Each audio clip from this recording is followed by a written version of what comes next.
Well, welcome. This is our 8th season finale of Script to Screen. We'll be back in October. Today is also a special day. We're losing 3 of our producer, directors, and writers of Script to Screen. Alex Tritt, who's on camera right now, on me. Jamie Misenko and Janelle Axon are in the booth right now, directing the show. They really, just let you know, Script to Screen is really done by the students. They help research, write the questions, get involved behind the cameras, the interns here. So we want to congratulate them for a great year, and we're going to miss all of you. But today we thought what better way to end the year with Star Trek, the 10th anniversary. In the 1960s, Gene Roddenberry created a show that was trying to tackle serious social issues, racism, sexism, war, poverty, but in a rare thing called an optimistic future. So we created a very diehard fan base. I don't know about you, but I was at the Star Trek convention since I was a child. They're rabid fans. They even in 1976 demanded that NASA change the first space shuttle name to the Enterprise. Of course, these fans were a little bit temperamental about trying to recast the show. So it's an amazing job that they did making the movie. So we would love to find out how they pulled off and all the trials and tribbles of making a show like this. So let's please welcome to the stage the editor of Star Trek, Maryann Brandon.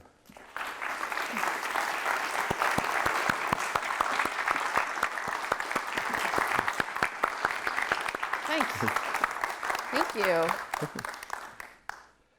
So 10 years, so what was it like seeing with an audience again after? Oh, yeah, it was really nice to see on the big screen. And yeah, I forgot. It was really fun. It's a really fun film. It's very fast-paced. It's like never stops. So let's go back to, you know, the before the movie. What was your initial reaction when you read the script? Well, I was a Star Trek fan growing up, so I was already, you know, very familiar with the characters. And when J.J. Abrams approached me and said we were going to do Star Trek, he's more of a Star Wars fan, so I was super surprised by that. But he had this deal with Paramount, and then Brian Burke, his producer, had this idea to resurrect the show, and he was friends with Leonard Nimoy, and it all just came together. And Bob Orci and Alex Kurtzman and Damon Lindelof were all old friends of mine. Alex and Bob had written Alias, and Damon had written Lost, so I had already been working with them and Alex and Bob had also written Mission Impossible 3, which we had just previously done. So I had known them for so long and worked with them on scripts for so long, it was kind of like a family get-together, and the script evolved as there was never like a full script before we started. It just kind of evolved along the way. And it's really funny watching now. I remember all the scenes that were shot that are not in, and manipulations we did to try and fill those holes. And because there was the whole subplot where after George Kirk gets killed, there's a gap of 25 years. And in that gap, at the end of George getting killed, the Klingons used to show up, and they take Nero and all the Romulans to a prison planet, and they're on the prison planet for 25 years being enslaved waiting for the elder Spock to come through, because they've calculated how long it's going to take. And it was such a convoluted plot that, and we had it in the film for the longest time. And it's just fun to watch the film now and see, oh yeah, there was that whole plot. So when Uhura says, I don't even know if you noticed, but she says, I heard this signal from a distant Klingon prison planet. It has to do with that's the breakout, that's the Romulan breakout, which goes unexplained, but that's fine. It's interesting because it's one of our questions. So when you see something like that in the edit room, what is it it throws the pace off when you have something that's added, or is it just something that takes the balance away from the main characters? Yeah, it's all those things, you know. It's like, what story are you telling? And It's interesting because this is an origin film, even though it's a well-established story, Star Trek, the task was to reintroduce these characters, which I think this film actually does really well, because you can spend a lot of time introducing 5 or 6 characters and giving them their due, but each one of them had a really simple introduction, and I love the way JJ and the writers always made it a kind of funny, organic introduction, like when Sulu can't get the Enterprise out of gear, and he just turns around and goes, "I'm Hikaru Sulu," you know, and then so having this other plot in the middle, the biggest problem with this film, as I recall now, was the timeline. So having the 25 years in the middle was really difficult because you really wanted to get to your main characters, but you had this big gap, and then you had this subplot like Nero waiting to break out, and the Klingons hate the Romulans, and they had a thing, and it just didn't matter in the end. There was also, I remember, and I'm sure it's on the on the DVD collection. There was Kirk's birth. There was also an entire scene of Spock's birth in the original film, and that was in and out for the longest time, and we finally decided to take it out because his birth was just not dramatic the way Kirk's was, and the truth was it's Kirk's story until it really is Kirk's story, basically, and how he became captain. Yeah, I find it interesting with the opening because you have a fast-paced action sequence on the USS Kelvin, but the crux of the scene lies with George Kirk's sacrifice. How do you, like when editing or in the process, how do you cut through almost like the special effects noise, I like to call it, to get to the human part of the story? Because it could have overshadowed it. Oh, you take all the sound out. No, that's a great question, because that was a problem. There's all this stuff going on, and the human story is, are you going to feel emotional? But how can you be feeling emotional for this guy who's making a sacrifice when all this noise is happening, and there's a baby being born, and people are screaming, and she's screaming because the baby's being born, and other people are screaming, and it took a long time, and we danced around it for a while, and then we decided I just tried this version. I was like, what if it just becomes this, like, not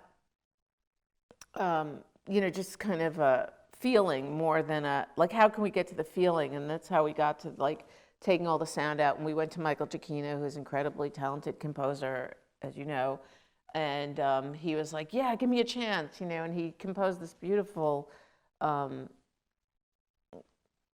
music that just brought it to life. And I think I can't remember now, it was so long ago, but I had a piece of music in there that was just like sold the idea. So we ended up going for it. And there were all these like little things we had. It's so funny looking at it now, because it's like, how are we going to tell the story that autopilot isn't working, and that's why he has to make the decision to stay? And at the end of the day, we were just like, let's put a voice in that says autopilot isn't working. Well, it's interesting because people know those series. The Shatner-Nimoy relationship, on screen, off screen, developed for 40 years, and you really had 4 minutes to set up Kirk and Spock. Yeah. So we had the privilege of having that. Still, it just, but I also found it kind of interesting, because I saw in editing the Spock of horror. Spock has this great moment of having a Vulcan sass by telling off the Academy, cutting immediately to horror, going to the bar. Was that something you think consciously in everything you saw as a way to introduce Spock into horror and her romance with him and kind of get those characters? That's J.J. Abrams' kind of style, putting that kind of, juxtaposition of stuff together and wanting it to gel. And I think, I'd worked with him on Alias for, the 4 years, and which was a very difficult show to do because it had such outrageous plots. And there was, that show also sort of helped me figure this out, because that show was, we were always like, had footage we had to clear away to get to what eventually could be a story that, somebody could understand. And even at best, there were episodes you can't possibly understand. Obviously, the casting was perfect, which, as I made the comment of the fans, I was too, was like, you can't replace Shatner. It was a big deal. And every actor, I thought was perfect. Like, they got it. Was there any concern, was there a decision like how we pay homage to the original series, how much of the new things that we do? Was there any kind of back and forth? Oh, it was, tons of it. I remember when we first had our first cut, I had asked my assistant to get all the TV sounds, the iconic screen, ping, the medical bay, and I started putting them in, and JJ came into my room and he's like, you can't use those. That's, we have to modernize. And, I was like, oh, okay, well, I thought I'd, give it a shot, because quite honestly, because I was a fan of Star Trek as a child, those sounds, the minute you heard that ping on the screen, you go, oh, I'm on the bridge. And the minute you heard the medical bay, you're like, oh, I'm in the medical bay. Like, you didn't even need to see anything. You could just hear it and know. Or the sound of the transporter room. And we went around in a giant circle and ended up using those iconic sounds, because, I wasn't the only one at the end of the day who came back and was like, oh, no, you have to use them. I remember Ben Burt came in at one point, and he was like, oh, you have to use those sounds. And I was like... Well, in a way you do, it does ground the fans. And, totally. And it also allows the new fans to accept the new reality, too, because you did do an alternate universe. We did, but I think you have to stay true to certain things that are true to the story, and then you have to bring your own, style to it. And I think that's what JJ's so incredibly successful at. I mean, if you just, it's not shot like the TV show was shot. So the whole style and production design are very, very different. Yes, the bridge is the bridge, but you'd never see, the TV show was never shot in that kind of, whippy, sharp cuts. Occasionally the door would open or shut, and then you'd cut somewhere, but it's very different. And of course the flares, which JJ's taken a lot of heat for over the years, were an addition. He just went flare crazy. As a Trekkie fan, I have to, the Enterprise introduction, beautiful setup being built, and of course when Kirk sees it the first time. What was your reaction when you saw that, the first time seeing the Enterprise? It's so funny, because it was, I remember seeing it, and I remember they were going to shoot it, or obviously it's a lot of special effects, so there's not much there when I get it. When I get it, it's just two guys looking at a green screen window, and I write a title that says, it's the Enterprise, maybe, or space station. As the camera tilts up, we see the, majestic Enterprise. And I remember having this whole discussion with him about the original movie, the Robert Wise movie, right? Mm-hmm. Where they spent, I don't know, it seemed at the time like 2.5 hours. I think it was probably, 4 minutes, 3 or 4 minutes, reintroducing the Enterprise in that film. And I said, oh, Jay, you're not going to do that. I mean, if we can't do that. That was so hard. That was so boring. He was like, I love that. This is great. So I think we came out, I really love the way he introduced the Enterprise in this. And I think the music, obviously, brings you right into it. And it's kind of breathtaking. Even now I watch it and I think it's kind of great.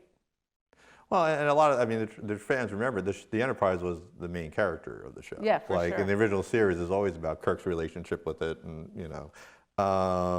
let's talk a little. Like you talk a lot. We had, the opening, we call it the Aquaman break. You got the Romulans, Kirk and Sulu fighting that great fight scene. Spock having tried to lose his mother, save his mother. The fast-paced sequence.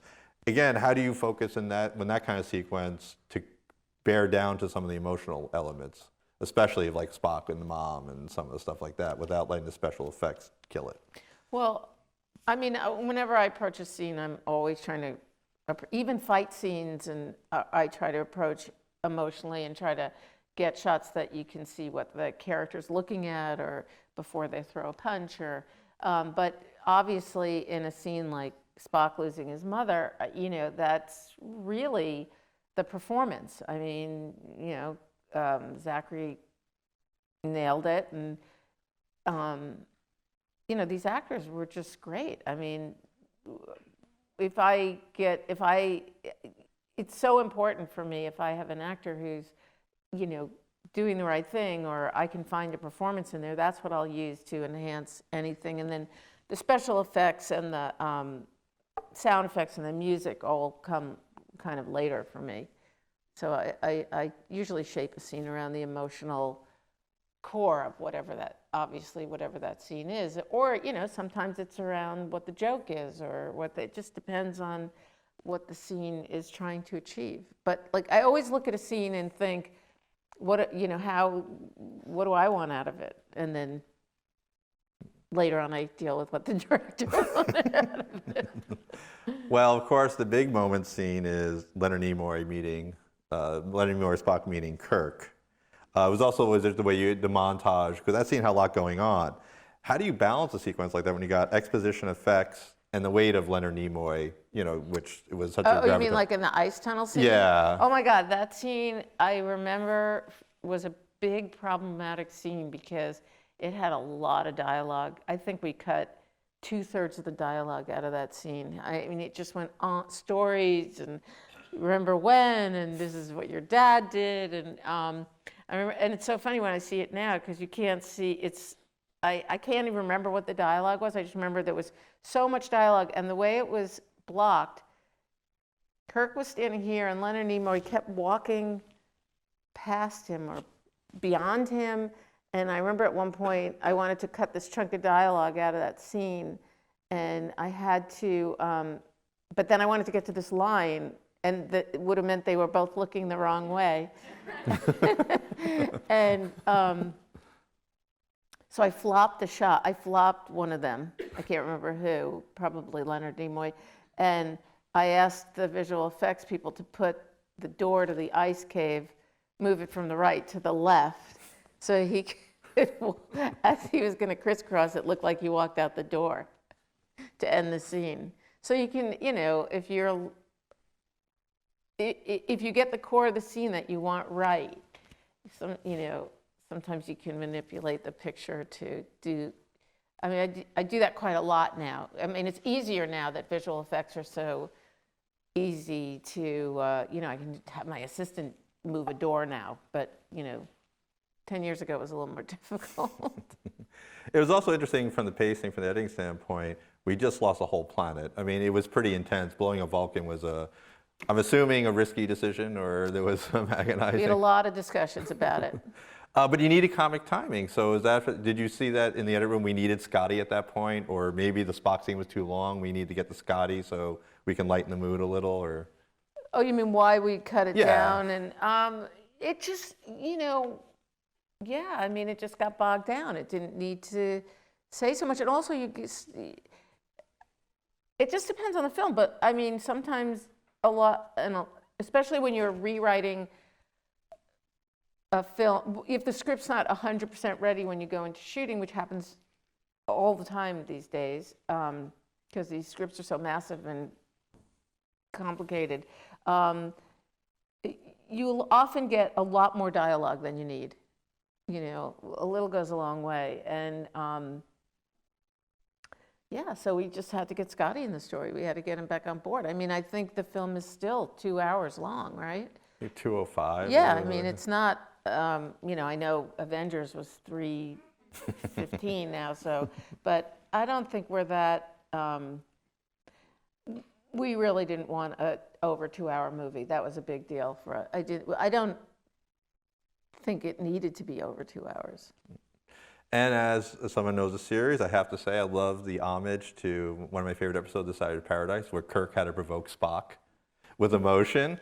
But you talked a little about the fight scene, so let's talk about that fight scene, because you had reactions, the fight, the drama. So what was that? How did you decide that?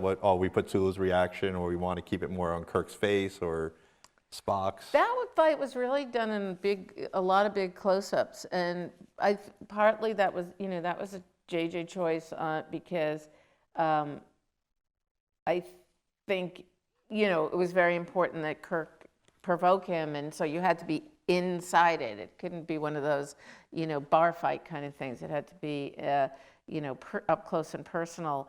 And I remember saying to him, we have to get this fight over pretty soon, because Spock is, could kill him because he's so much stronger than him anyway.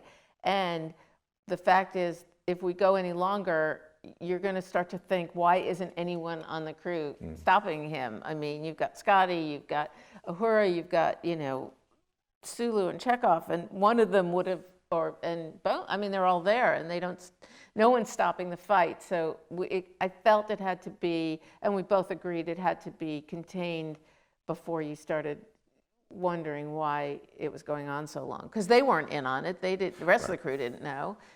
And it's interesting because if you think about it dramatically, the fight brought them together, actually. So if it went on too long, it would have been a little like, this is too much, and they might not have bonded. But you had to feel the tension. You had to feel that Spock was at least being driven to the edge, which I think Zachary just did such a great performance of losing it without losing it, which I thought was so contained in that one, profile where he's got him down on the console, and he's, you can just see his face. He's like, I want to stop, but I can't stop because, and that just sells it. I mean, why would you not be on his face for that?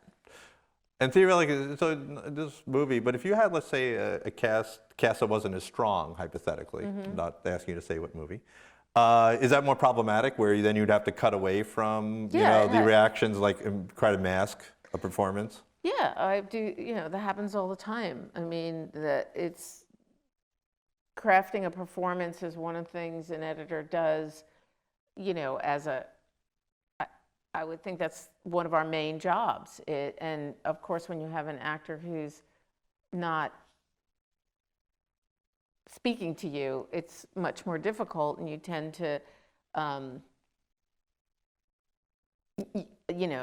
there's a lot of tricks you can do, but a bad performance is a bad performance. So casting is a huge deal. And I think over the years, for sure, JJ's just been amazing at casting. And then sometimes you have an unbalanced cast. You can have a cast that one or two people are great and just one person isn't good, and then that character becomes weaker, and it's hard, and then you have to figure out how to balance that. But I would say with Star Trek, they were a very young cast, and they really gelled. I mean, they just had great chemistry, all of them. And, it makes me very sad to see Anton on the screen, because he was just amazing. And he's such a good actor. It's just so tragic about him. And,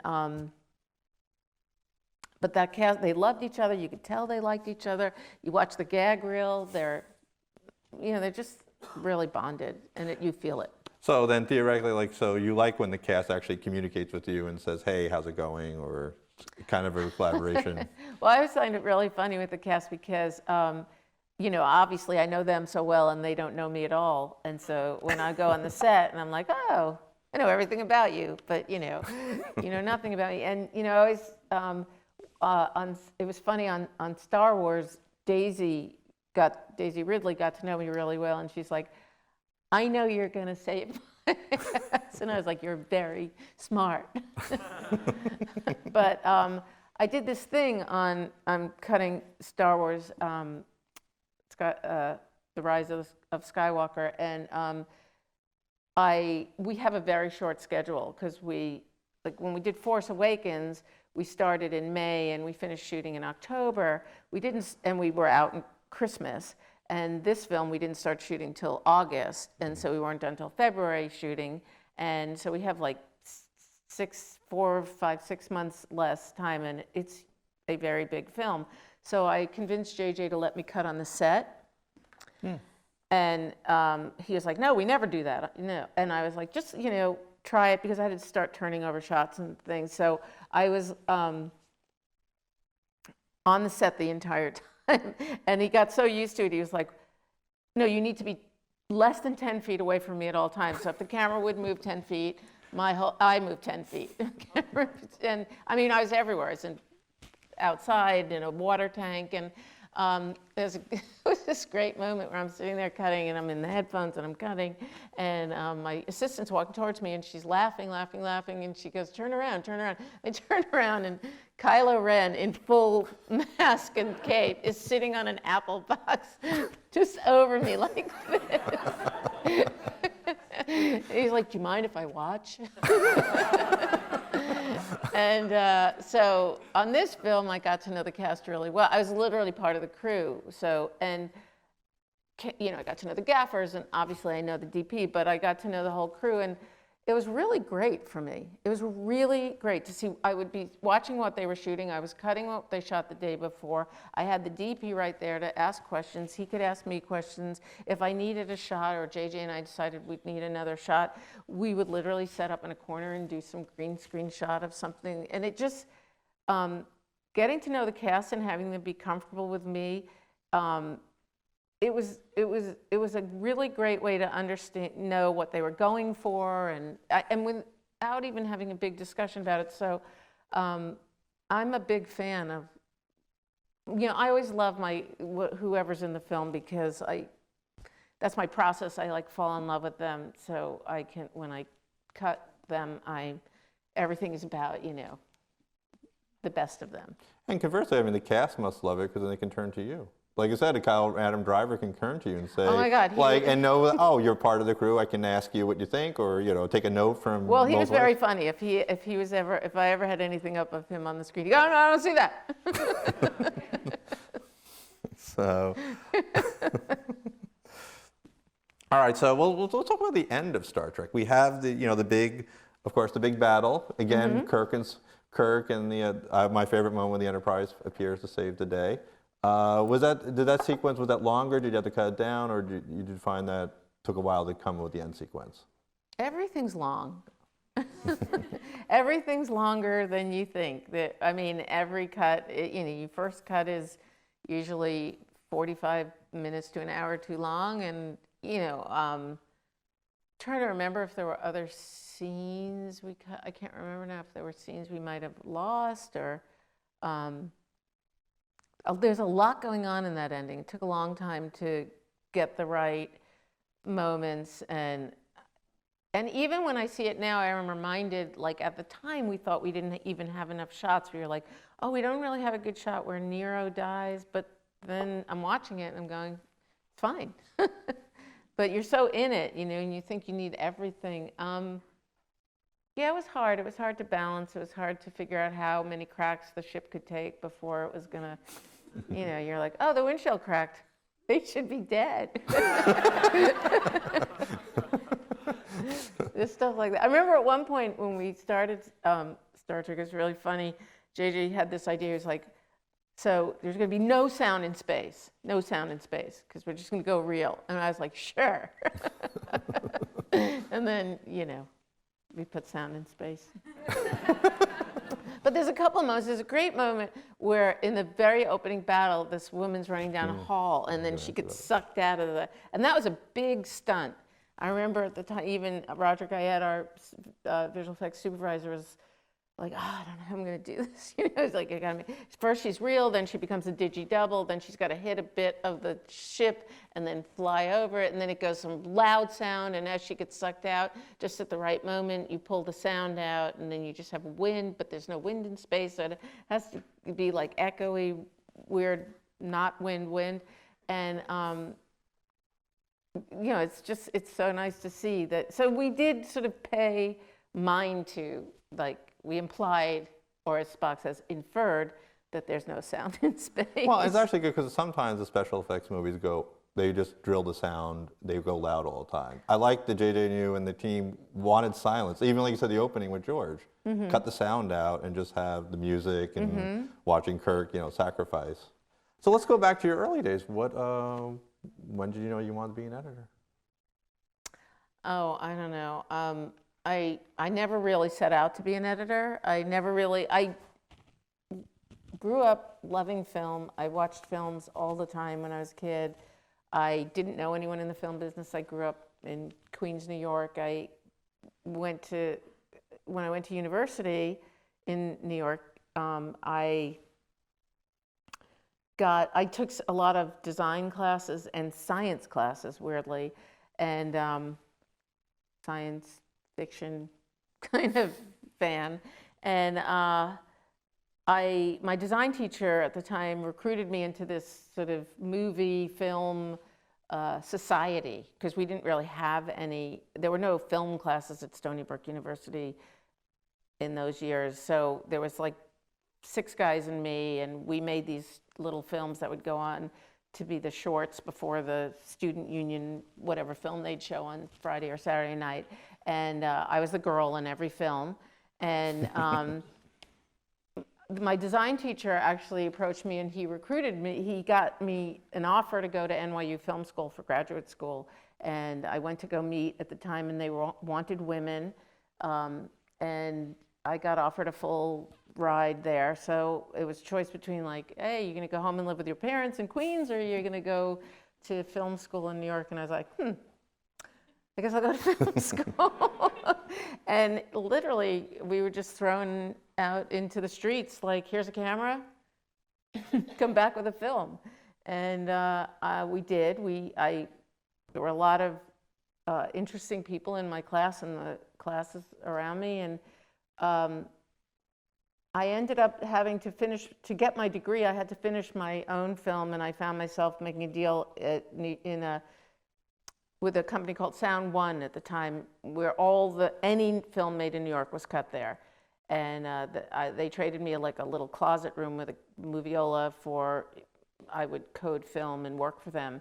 And I hated being in a room with my film. I was like, editing's the worst job ever. Why can't I just go back on the streets again of New York and be shooting? But, I ended up getting a job, being offered a job, because there were just people around doing films, and I got onto this Francis Coppola film called Cotton Club. And I just really enjoyed it. I just really enjoyed telling a story, and I realized, I didn't really, once I became an editor, and I worked for some really lovely, very smart people who were real mentors to me, and I realized how much incredible influence you have over film as an editor. And I know it's not widely publicized because, of course, we're behind the scenes, but we do a lot of, or I have, and I know a lot of my people I work with, other editors that are friends of mine, you do a lot of rewriting, you do a lot of like shaping and figuring out story, and it's really fun. So I stayed. And how did you start your working relations with J.J. Abrams? Well, I was doing smaller features. I had just had my second kid, and I was at a point where the school that my son was going to was saying to me, you can't take your child out of school for another 6 months to go on location, because if you do, we're just, not gonna, you're gonna be hurting your child, and, and we're not gonna offer you a place. And I realized it was getting harder and harder to travel with 2 kids, a dog and a nanny, and my nanny's kid. And so a friend of mine offered me Alias and said, you'll love JJ, just meet him. And I was like, I don't want to do television. It's so much work and, less money. And she's like, it's right here. It's going to be at Disney around, which was very near where I lived at the time.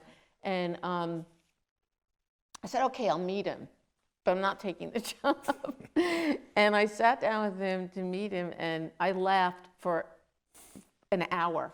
I don't think I said a word. I think he just made me laugh the entire time. And I thought, oh, this guy's never going to hire me. He thinks I'm an idiot. And he said, okay, I'll see you Monday. And that was it. And so I was on Alias. And when I got to Alias, there were 2 other editors, both women. It was a great cutting room, really like efficient and just funny and fun. And it was the most complicated film show I've ever been on, trying to figure out every week what the script was about. And it just became this incredibly fun project. And especially for an editor, because we were making up things as we went along and using special effects. And JJ was so open to it, and the writers were so open to it. And I used to go into him and say, I need a scene between where, so-and-so gets the bomb and stabbed. And he'd say, there'll be a crew in the parking lot, at Disney, just go shoot it on the 4th floor. And I'd be like, but I'm cutting it. Just go shoot it and then you can cut it. So it was like, I felt like it was like this freedom like I had in film school, where you just like shot it and then put it together and then went out and shot more. And it was so much fun. And it was a lot of formative years of that. And it was intense, but it was great. I was very lucky to meet him. And we talked a little bit, you started, back when film was more prevalent, but now we switched to digital. How has that as an editor, the whole digital switch affected you as an editor? Well, it hasn't affected me like physically, because obviously I started cutting on a Moviola where we just had film, and a lot less film was shot, unless you were Francis Coppola, in which case you shot as much film as there was made in the world. And, which is a whole other thing.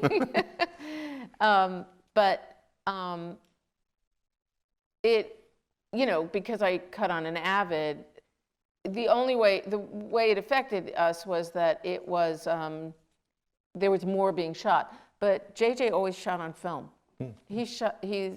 Even Alias was shot on film. And then, I'm not sure about his other TV shows, but every film he's ever done has been on film. And but even generally, does digital digital creates a lot more takes for you and a lot more footage to sift through, where in the old days, film, they were more economical? I think so, but, again,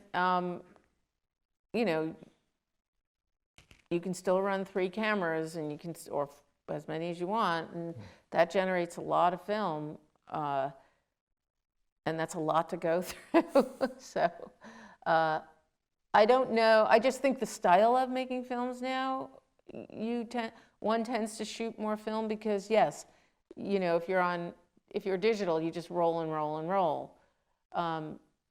Yes, but if you're J.J. Abrams or Chris Nolan, nobody's going to tell you not to keep loading the camera. So you're going to shoot a lot of film as well. I mentioned in the opening, we have we're losing a lot of students to graduation. Congratulations. Yeah. And we have women too, like right now, behind camera. Do you have any advice to any of the students breaking into the industry today, especially the women, trying to break into production, which sadly is still a little male dominated? It is, but we're making headway. I think we're doing, I think it's a bigger, more open place. I think it's like any field. You obviously have to meet as many people as you can meet and try to show your work and keep doing your projects and talking to people and sending it out there. For me, I think part of it was that I never, it was just something I was going to do. I didn't. There were jobs I was like, I wish I get this job, and if I didn't, sure, I was really super disappointed or worried about decisions I was making, and because I work freelance, it's always a little bit of a, oh my God, where's my next job coming from, and what if I never work again, kind of thing, and how do I balance, when I end this one, when I start another one. But I think, if you're a hard worker and you can get along with people and you genuinely love what you do, it shows. Whenever I hire a crew, for me, I always look for somebody who just is genuinely there and has, they're talking to me like they, read the script and know what they're talking about and can anticipate anything that's going to happen on the film, and that kind of quick minded interest in film. And I think that's true of any craft. I mean, I don't know if it's anything specific to women. I think you just have to exude confidence whether you have it or not. Then you go home and pass out. All right, so we have a time for a couple of questions from the audience, and we'll run a mic to you. Hi. Hi. So my name is also Zachary, and I actually named myself after Zachary Quinto. Did you? Yeah. Anyway, so I know you have a long-time collaboration with Mary Jo, and you have a lot of solo projects as well. So I just want to know what sort of different mindset did you bring to the project when you are collaborating and doing solo work? Mary Jo and JJ sort of put us together. We only work together on his projects, and then we all have our own independent projects that we've worked on. And she's decided not to do this Star Wars with me. So she wants to do a different kind of film. And so we worked a certain way together where we talked about the film a lot, but she cut her scenes and I did my scenes, and then we would collaborate on the film as a whole. Other people I've worked with, I work differently with. For me, I like a big collaboration. So if I have a co-editor on it, like at Venom, I had a co-editor, and I like to just talk a lot, like mix it up and trade off scenes and see what they do with certain scenes, and I like to go over the scenes that they cut and see if I can come, and because the Avid, you can keep everything, and as long as you can remember where you kept it, it really lends itself to pulling out the best. And sometimes we clash on that, and ultimately JJ will decide what he wants, or the film will decide what it needs to be. I think that's what usually happens. Hi, thank you so much for being here. Sure. I have to ask about the time travel paradox. Okay, I'm really good at this. I'd like to know about the decision making, editing and otherwise, to just go with it. Just have the older Spock and the younger Spock in the same timeline, and not trying to, what was your decision making about how you were going to explain it or not explain it or just go with it? It's really funny because that end scene was in and out, in and out, in and out, because for the same reason.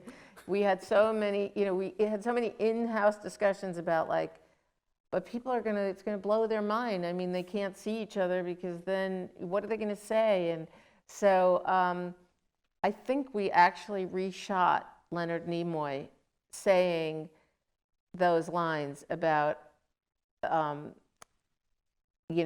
I let him infer the thing that everyone thinks, because that's what everyone thinks. And then JJ, of course, with his sense of humor, was not necessarily. It doesn't necessarily happen that the worlds will explode if you meet each other. And then I think cleverly the writers were really good about saying, putting in, they took ownership of it, and they put in those lines about, look, you have the luxury of being in two places at once. So I'm going to do this thing that's going to have nothing to do with what you do. And I think there's 2 or 3 times in the film it's referenced that they did, by coming back, they changed what was going to be. And I guess it's just kind of food for thought. Hi, my name is Sarah. I'm a third-year student here, and I'm really getting interested in editing. And I am such a hands-on person when it comes to that. It's so hard to keep your mind in every different place, especially when you have so many people working on just special effects. So my question for you is, how do you keep a hand on everything while you're trying to manage the editing over so many people? How do I keep a hand on everything? Well, because, you know,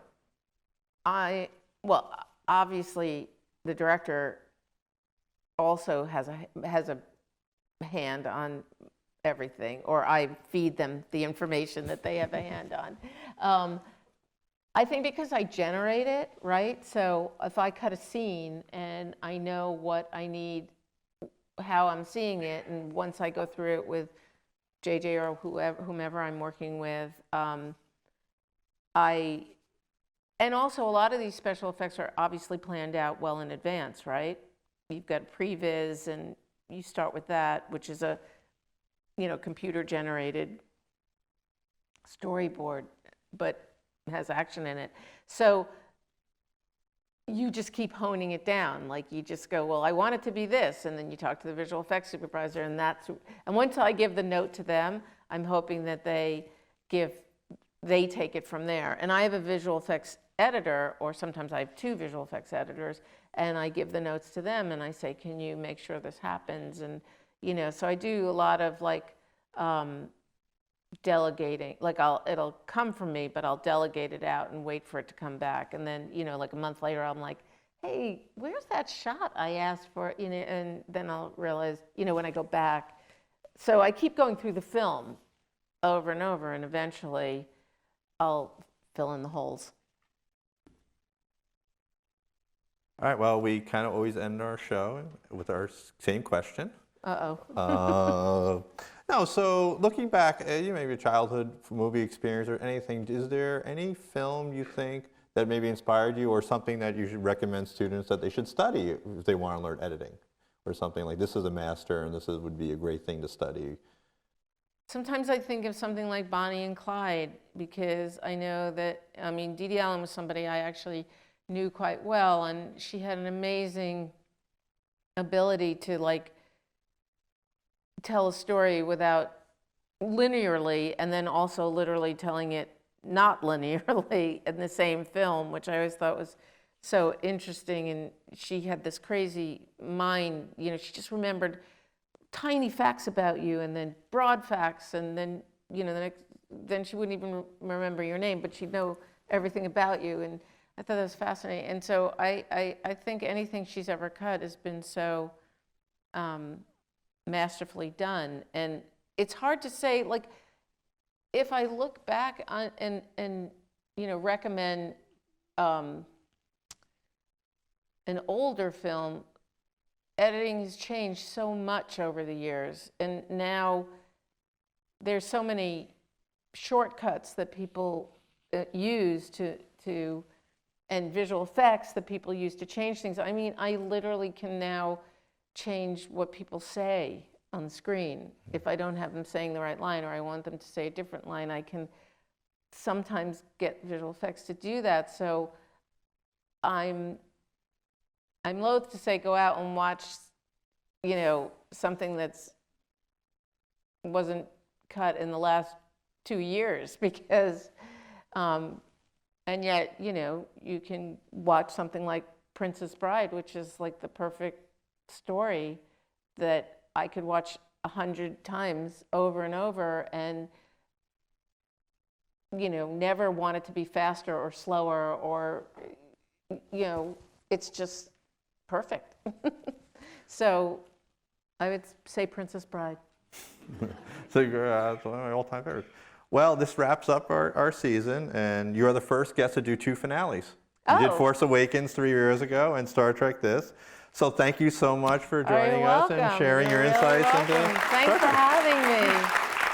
All right, I'll see you on episode 9. Thank you.